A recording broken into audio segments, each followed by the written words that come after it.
अस्सलाम वालेकुम dear students. आज हम एक नया टॉपिक पढ़ते हैं डाइपोल मोमेंट के हवाले से। डाइपोल मोमेंट क्या है? एक तो आपको इसका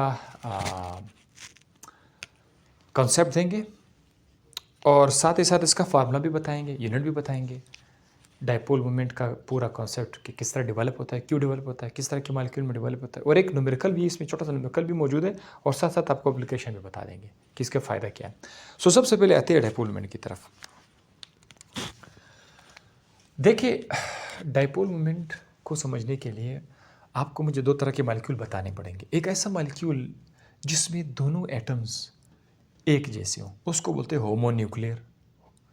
एक जैसे एटम्स वाला मॉलिक्यूल में डाइपोल मोमेंट होता ही नहीं है, नंबर वन। तो फिर ये किस में होता है? डाइपोल मोमेंट ऐसे मॉलिक्यूल के अंदर होता है जिसमें एटम्स डिफरेंट हो। मिसाल के तौर पर हाइड्रोजन फ्लोराइड, इसके अंदर एटम्स हैं लेकिन डिफरेंट है। हाइड्रोजन अलग है, फ्लोरीन अलग है। अच्छा, ठीक है, नंबर वन। क्यों भाई? खैर है, वो जो बताता हूँ। इस तरह के मॉलिक्यूल में चूंकि बॉन्ड ये है ना, इसके दरमियान बॉन्ड है। अब अगर बात स्टूडेंट को बॉन्ड कभी नहीं पता तो मैं इसको क्या बता सकता हूँ? इतना तो पता है ना कि बॉन्ड है एटम। इस बॉन्ड के अंदर असल में क्या है? इलेक्ट्रॉन है। तो जब इलेक्ट्रॉन के दरमियान में होगा, जो ज़्यादा इलेक्ट्रोनेगेटिव होगा, इन दोनों में से कोई एक तो इलेक्ट्रोनेगेटिविटी सेम नहीं होगी, डिफरेंट इलेक्ट्रोनेगेटिविटी होगी। अब इलेक्ट्रोनेगेटिविटी मैं आपको बताना चाहूँगा वो क्या है। हर एटम अपनी तरफ इलेक्ट्रॉन को खींचने की सलाहियत रखते हैं। कुछ कम रखते हैं, कुछ बहुत कम रखते हैं, कुछ ज़्यादा रखते हैं। खींचना, इलेक्ट्रॉन को अपनी तरफ खींचना, वो इलेक्ट्रॉन नेगेटिविटी है। और पीरियोडिक टेबल में हर एटम का अपना इलेक्ट्रोनेगेटिविटी है, एलिमेंट का। तो फ्लोरीन ज़्यादा बदमाश है, माना तब इलेक्ट्रॉन को अपनी तरफ ज़्यादा खींचते हैं, यानी फ्लोरीन का इलेक्ट्रोनेगेटिविटी ज़्यादा है। तो क्या होगा? इलेक्ट्रॉन फ्लोरीन की तरफ शिफ्ट होगा। जब इलेक्ट्रॉन फ्लोरीन की तरफ करीब चला जाएगा, एक खुश होगा, दूसरा नाराज़ होगा। जैसा आपको समझाने के लिए, तो कुछ ना कुछ फेशियल एक्सप्रेशन तो होंगे कि नहीं होंगे। मतलब दो बंदे, एक खुश हो गए, एक नाराज़ हो गया, तो उनमें से कुछ फ़र्क तो नज़र आएगा ना। कुछ हंसता हुआ ना, कुछ जो है ना मुंह अजीब सा बना के आपको ना। तो इसमें क्या होगा कि फ्लोरीन के ऊपर पार्शल नेगेटिव चार्ज आएगा। अब पार्शल से आप लोग ना, मतलब कि फुल नहीं, मतलब जुज़वी तौर पर पार्शल चार्ज। अगर आपको पार्शल वाला लफ्ज़ पसंद नहीं है तो जस्ट ये देखें कि इस पर चार्ज आ गया, भाई खुश हो जाओ, जस्ट चार्ज आ गया। कौन सा चार्ज? Minus charge. क्यों आया? इलेक्ट्रॉन जिसकी तरफ जाएगा तो माइनस चार्ज आएगा, जिसकी तरफ जाएगा इलेक्ट्रॉन उस पर माइनस आएगा, जिस एटम से इलेक्ट्रॉन चले जाएंगे दूर उस पर प्लस का चार्ज आएगा। तो इस मॉलिक्यूल के अंदर जो चार्ज सेपरेट हो गए ना, कि आप देखो माइनस इस तरफ चला गया, प्लस इस तरफ आया, ये जो चार्ज सेपरेशन है इसको बोलते हैं डाइपोल। इसको बोलते हैं डाइपोल। ये तो है डाइपोल। अब डाइपोल मोमेंट हम कहेंगे कि इस मॉलिक्यूल के अंदर डाइपोल मोमेंट है। हम कहते हैं इसके अंदर क्या है? डाइपोल मोमेंट है। आइडिया तो क्लियर हो गया आपको। लेकिन जब आप एग्जाम में लिखना शुरू करो तो आप क्या करोगे? आप सारा एग्जाम्पल दोगे, कुछ एक दो लाइन वाला डेफिनेशन तो लिखना चाहिए ना। तो अगर आप दो लाइन वाला डेफिनेशन लिखना चाहते हो तो डाइपोल मोमेंट का डेफिनेशन क्या है कि डाइपोल मोमेंट दो चीज़ों का प्रोडक्ट है, यानी दो चीज़ों को आपस में मल्टीप्लाई करते हैं। आप ए को मल्टीप्लाई करते हैं बी के साथ, जो तो मल्टीप्लाई किया तो प्रोडक्ट। तो डाइपोल मोमेंट दो चीज़ों का प्रोडक्ट है। एक है क्यू, चार्ज को बोलता है, ये देखो प्लस माइनस चार्ज, चाहे प्लस हो चाहे माइनस हो, उसका कीमत हमें पता है 1.06 इंटू 10⁻⁻19 कूलम है। तो आप किसी भी मॉलिक्यूल के अंदर जो चार्ज है उसको मल्टीप्लाई करेंगे आर के साथ। आर फासला है, डिस्टेंस है। ये जो डिस्टेंस है ना, इसको बोलते हैं आर। तो इन दो का आपस में मल्टीप्लाई करेंगे, उससे आपको क्या मिलेगा? डाइपोल मोमेंट मिलेगा। डाइपोल मोमेंट का निशानी क्या है? म्यू है, MU, म्यू, ये एक ग्रीक लेटर है। ओके, ये हो गया। डाइपोल मोमेंट का यूनिट क्या है? डाइपोल मोमेंट का यूनिट है मीटर कूलम्ब। वजह क्या है? क्योंकि डिस्टेंस का यूनिट मीटर है, चार्ज का यूनिट कूलम्ब है, तो इसका ओवरऑल यूनिट क्या आएगा? Metre coulomb. अगर आपको ये वाला पसंद नहीं है मीटर कूलम्ब, तो आप इसकी जगह एक और यूनिट भी इस्तेमाल कर सकते हैं, डी से हम उसको शो करते हैं। अच्छा, ये बात भी याद रखिएगा कि एक डी बाई कितना मीटर कूलम्ब है। कल को अगर हम इसको कन्वर्ट करना चाहेंगे एक दूसरे के अंदर, हमें आसानी हो, तो याद रखिएगा, इधर इसको याद करना पड़ेगा। 3.36 इंटू 10 रेज की पावर -30 मीटर कूलम्ब एक डी बाई के बराबर है। मिसाल बताता हूँ अब आपको। फर्ज करते हैं हमारे पास एक मॉलिक्यूल है HF। सपोज करते हैं कोई मॉलिक्यूल है, ज़रूरी नहीं कि वो HF है, जैसे एक मॉलिक्यूल है, सपोज ये A है, ये B है। A की इनके ऊपर, इनके दरमियान जो डिस्टेंस है वो कितना है? 100 पिकोमीटर है। पिकोमीटर डिस्टेंस का छोटा यूनिट है, जैसे कि डिस्टेंस का किलोमीटर भी डिस्टेंस का यूनिट है ना, किलोमीटर, फिर छोटा मीटर, मीटर से भी छोटा यूनिट है सेंटीमीटर, सेंटीमीटर से छोटा मिलीमीटर, माइक्रोमीटर, नैनोमीटर। ये पिकोमीटर बहुत छोटा यूनिट है। अच्छा, 10 की -12 मीटर। अगर आप चाहते हो कि मैं ये पिकोमीटर को मीटर में कन्वर्ट कर दूं, आप ना उसके साथ जस्ट 10⁻12 को आप उसके साथ लगा लेते। कैसे? 100 पिकोमीटर को मैं मीटर में लाना चाहता हूँ। मैं कहता हूँ यार बस मुझे पिकोमीटर, मुझे मीटर में चाहिए। तो आप ना इस 100 को मल्टीप्लाई करें 10⁻12 के साथ, तो ये आ जाएगा 100 इंटू 10⁻12 मीटर। कोई फ़र्क नहीं होगा। 100 पिकोमीटर और 100 इंटू 10⁻12 मीटर में कोई फ़र्क नहीं है। तो ये बराबर हो गया। आपने पिकोमीटर्स को मीटर में कन्वर्ट कर दिया, बस सिर्फ इतना था। करना ही ऐसा ही होगा, मीटर में लाना ज़रूरी है भाई, क्योंकि फार्मूला जो है उसके हिसाब से जाना पड़ेगा। सो अगर आप इन दोनों को मल्टीप्लाई करोगे 6.02 इंटू 10⁻19 को, अगर आप इसको ज़रब लोगे, मल्टीप्लाई करोगे इसके साथ 100 इंटू 10⁻12 मीटर कैसे मल्टीप्लाई करोगे, तो आपके पास जो आंसर आ जाएगा वो ये होगा 6.02 into 10⁻29 metre coulomb. Metre coulomb, क्योंकि आपका डिस्टेंस है और चार्ज मल्टीप्लाई हो रहा है, तो मीटर कूलम यूनिट लिखना लाजमी है।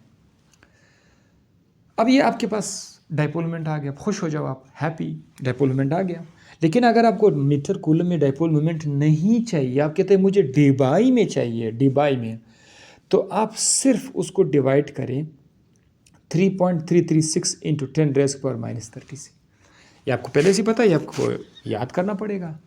आपके पास जब भी डाइपोल मोमेंट मीटर कूलम में आ जाए तो आप उसको इससे डिवाइड करें, बस इस नंबर से, फिक्स नंबर है हमेशा, इसी से आपको डिवाइड करना पड़ेगा। तो जो आंसर आ जाएगा वो डी बाई में। जैसे कि अगर आप इसको इसके साथ डिवाइड करोगे तो आंसर आ जाएगा 4.8 डी बाई। अब आप ये कह सकते हैं कि इस मॉलिक्यूल का डाइपोल मोमेंट 4.8 डी बाई है। आपके पास कैलकुलेटर को होगा तो आप कर सकते हैं, मैंने शॉर्टकट कर लिया हुआ है ताकि टाइम ज़ाया ना हो जाए। ठीक है, वो मैथ वाला फार्मूला है कि ये माइनस पावर -30 ऊपर आके प्लस माइनस हो जाएगा, माइनस प्लस हो जाएगा, वगैरह वगैरह करके ये आंसर आ जाएगा 4.8 डी बाई। अच्छा, अब हम आते हैं एक और मज़े की बात कि डाइपोल मोमेंट एक वेक्टर क्वांटिटी है। क्या है वेक्टर क्वांटिटी? वेक्टर क्या भला है? हमने फर्स्ट ईयर के फिजिक्स में ये पढ़ा है कि दो तरह की क्वांटिटीज़ होती है, एक है स्केलर, एक है वेक्टर। स्केलर क्वांटिटीज़ वो होते हैं जिनका सिर्फ कीमत होता है, मैग्नीट्यूड होता है, मैग्नीट्यूड 2, 3, 4, 5 वगैरह। 5 किलोग्राम चीनी के साथ आपने 5 किलोग्राम बोला ना, 5, ये जो 5 है, 5 kg, ये मैग्नीट्यूड है। रोड 10 किलोमीटर का रोड है, 10 किलोमीटर, 10 किलोमीटर, ये मैग्नीट्यूड है। तो ऐसे क्वांटिटीज़ जिसके साथ सिर्फ मैग्नीट्यूड आ रहा होता है वो है आपका स्केलर। लेकिन ऐसे क्वांटिटीज़ भी होते हैं जिनको पूरा का पूरा बताने के लिए, समझाने के लिए आपको मैग्नीट्यूड के साथ साथ सिम्थ, डायरेक्शन का भी लगाना लाजमी होगा। तो उस वक़्त फिर उस क्वांटिटी को बोलते हैं वेक्टर क्वांटिटी। मिसाल के तौर पर मैं आपको बात बताता हूँ। एक शख्स है, उसके सामने एक डब्बा पड़ा हुआ है, उस डब्बे पर उसने ज़ोर लगाया, पंच दिया या किक दिया। तो पंच देना, किक देना फोर्स ही तो है ना। अब ये जो फोर्स उसने लगाया, उसने 5 न्यूटन का फोर्स इस डब्बे पर लगाया। अब यहाँ पर सवाल आता है कि चलो आपने डब्बे पर 5 न्यूटन का फोर्स तो लगा लिया, लेकिन ये किस तरफ लगा लिया? डब्बे को आपने यूँ लगाया, इस डायरेक्शन में, नॉर्थ साउथ ईस्ट। आपको पता है 4 डायरेक्शन होते हैं, नॉर्थ साउथ ईस्ट वेस्ट। तो अगर आप कहोगे कि मैंने ये 5 न्यूटन, अच्छा न्यूटन फोर्स का यूनिट है ना, आपको पता है? जी हाँ। 5 न्यूटन का फोर्स मैंने लगाया, किसकी तरफ? नॉर्थ की तरफ मैंने लगाया। तो अब देखो इसमें ये 5 न्यूटन क्या है? मैग्नीट्यूड है, ठीक है। और नॉर्थ, नॉर्थ क्या है? नॉर्थ आपका डायरेक्शन है। तो डायरेक्शन और मैग्नीट्यूड चूंकि दोनों इस्तेमाल हो गया, तो फोर्स एफ वेक्टर है। जी जनाब, ख़त्म। डायपोल मोमेंट भी वेक्टर है। इसका मतलब ये हुआ कि डायपोल मोमेंट के साथ भी 2 चीज़ें आएंगी, एक मैग्नीट्यूड होगा तो दूसरा डायरेक्शन होगा। पक्का? यस। तो मैग्नीट्यूड और डायरेक्शन दोनों डायपोल मोमेंट के साथ इस्तेमाल होते हैं। वो कैसे? आइए मैं आपको बताता हूँ।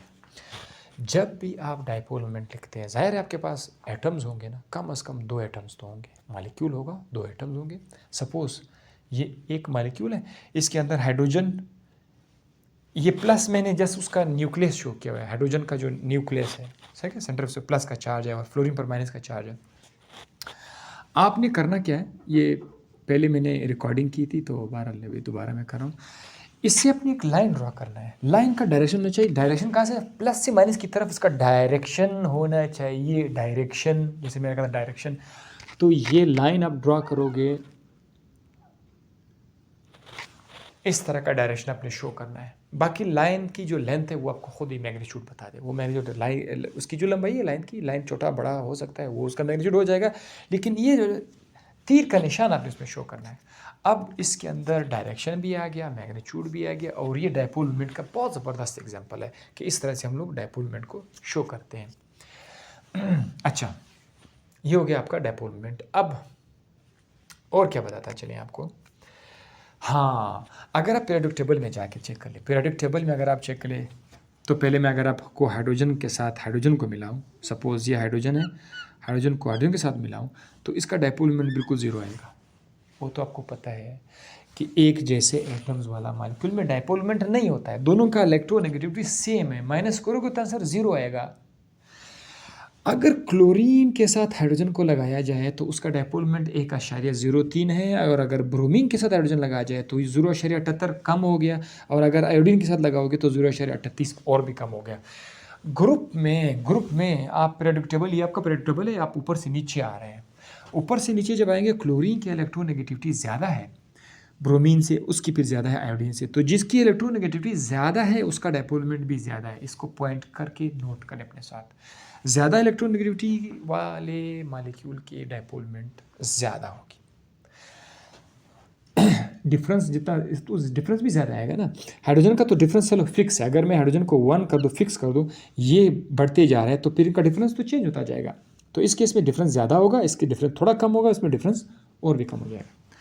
ये था कि ग्रुप वाइज पीरियोडिक टेबल के ग्रुप वाइज जो है डायपोल मोमेंट किस तरह से चेंज होता है। जस्ट मैंने अपने से ऐड कर दिया, चेक आपको एक आइडिया मिल जाए।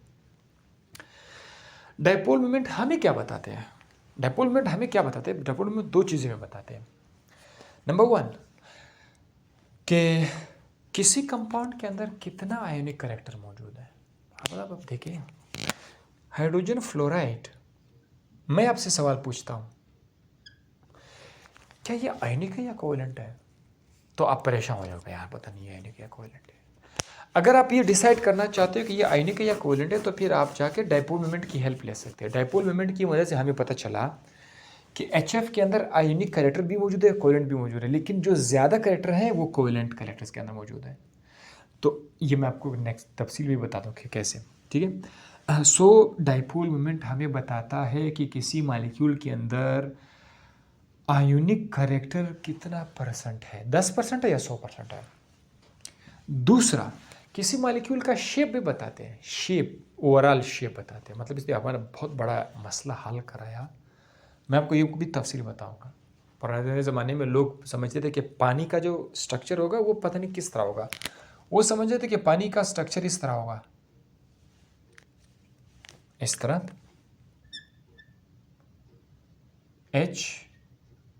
HOH, इस तरह होगा, लीनियर होगा। लेकिन डायपोल मोमेंट के बाद हमें पता चला कि जनाब पानी का स्ट्रक्चर लीनियर नहीं है, इस तरह सीधा नहीं है, पानी का शक्ल इस तरह से है, बेंट है। तो डायपोल मोमेंट ने बता दिया। कैसे बता दी वो मैं आपको नेक्स्ट वीडियो में बता दूंगा, लेकिन ये है आपको अभी पता चल गया कि डायपोल मोमेंट का क्या किरदार है। तो चलिए जनाब डायपोल मोमेंट के बारे में थोड़ा सा मैं आपको दोबारा समरी बताता हूँ। डायपोल मोमेंट क्या है? किसी भी मॉलिक्यूल के अंदर अगर उसके अंदर 2 एटम्स हों, अच्छा ये तो 2 एटम की बात हो रही है, क्या dipole moment fully atomic molecule में अगर इसमें 2 से ज़्यादा एटम्स हो, 3 एटम्स हो, 4, फिर क्या करोगे? तो इसका भी नेक्स्ट वीडियो में आपको बता दूंगा, ठीक है। फुली एटॉमिक जैसे कार्बन डाइऑक्साइड है, फिर कैसे आप डायपोल मोमेंट को फाइंड करोगे और पानी के केस में कैसे फाइंड करोगे, ठीक है, वो लगाए। सो किसी मॉलिक्यूल के अंदर जब तक एटम्स हेटेरोएटॉमिक है और उनके दरमियान इलेक्ट्रोनेगेटिविटी का डिफरेंस है, तो उसमें क्या होगा कि एक एटम की तरफ इलेक्ट्रॉन ज़्यादा चले जाएंगे, दूसरे से हट के आएंगे, तो जिसकी तरफ इलेक्ट्रॉन गए उस पर माइनस का चार्ज आएगा और जिससे इलेक्ट्रॉन चलेगा उस पर प्लस का चार्ज आएगा। तो ये माइनस और प्लस का चार्ज का पैदा होना ये डायपोल है, और हम कहते हैं कि मॉलिक्यूल के अंदर डायपोल मोमेंट मौजूद है। फिर हमने देखा कि इसका फार्मूला क्या है। फार्मूला में हम लोग देखा कि इसका फार्मूला है, इसमें 2 चीज़ों को मल्टीप्लाई करके डायपोल मोमेंट बनता है। चार्ज को मल्टीप्लाई कर रहे हैं डिस्टेंस के साथ, चार्ज को डिस्टेंस के साथ मल्टीप्लाई करेंगे तो उसका रिजल्ट आ जाएगा डायपोल मोमेंट। फिर मैंने आपको एक एग्जांपल बताया था कि इसका यूनिट क्या है, मीटर कूलम, और दूसरा यूनिट क्या है, डी/। कन्वर्जन भी बता दी, एक एग्जांपल भी मैंने आपको बता दी। ये सब कुछ करने के बाद मैंने आपको ये भी बता दिया कि पीरियोडिक टेबल में डायपोल मोमेंट का किरदार क्या है। पीरियोडिक टेबल में ऊपर वाला जो एटम होगा शुरू में उसकी इलेक्ट्रोनेगेटिविटी ज़्यादा होगी तो उसका डायपोल मोमेंट ज़्यादा होगा हाइड्रोजन के साथ। नीचे जैसे जैसे आप आते जाओगे तो उसका साइज़ बढ़ता जाएगा और इलेक्ट्रोनेगेटिविटी उसकी कम हो जाएगी, जिसकी वजह से उसकी का हाइड्रोजन के साथ डायपोल मोमेंट कम होता जाएगा। ये था। और फिर आपको मैंने बता दिया कि ये डायपोल मोमेंट एक वेक्टर क्वांटिटी है, यानी इसका अपना मैग्नीट्यूड भी है और इसका अपना डायरेक्शन भी है। और आखिर में मैंने आपको ये भी बता दिया कि डायपोल मोमेंट के हमें 2 चीज़ें हमें मिलती है डायपोल मोमेंट से। एक ये हमें ये बताता है कि कोई कंपाउंड, कोई मॉलिक्यूल कितना आयोनिक है कितना कोवेलेंट है, और दूसरा ये हमें ये बता देते हैं कि सॉरी, कि एक मॉलिक्यूल का शेप किस तरह से है, आया वो सीधा है या बेंट है, वो मैंने आपको सब कुछ बता दिया। सो नेक्स्ट वीडियो लेक्चर में हम आपको बताएंगे डायपोल मोमेंट पॉलीएटॉमिक मॉलिक्यूल में किस तरह से होता है, वो आपको बताएंगे, और साथ ही साथ ये भी आपको डिटेल बता देंगे। अपनी दुआ में याद रखिएगा। अल्लाह हाफिज़।